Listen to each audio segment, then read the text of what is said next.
सबभन्दा पहिला आज पर्न गएको श्री कृष्ण जन्माष्टमीको उपलक्ष्यमा सबैलाई धेरै धेरै शुभकामना। आज म एउटा कविता लिएर आएको छु। कविताको शीर्षक छ देशको माटो।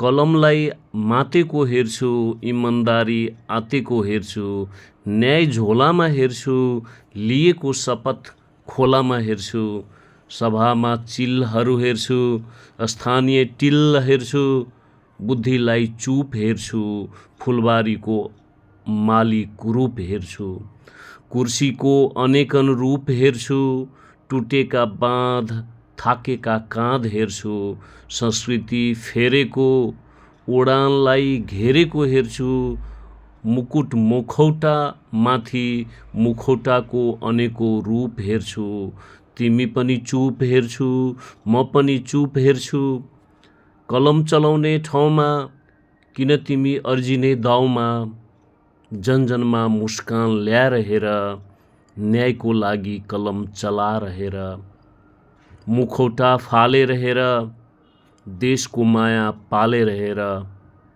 जान्छौ भने जाऊ जुनसुकै बाटो, नबिर्स यसलाई, यो हो देशको माटो, यो हो देशको माटो। धन्यवाद।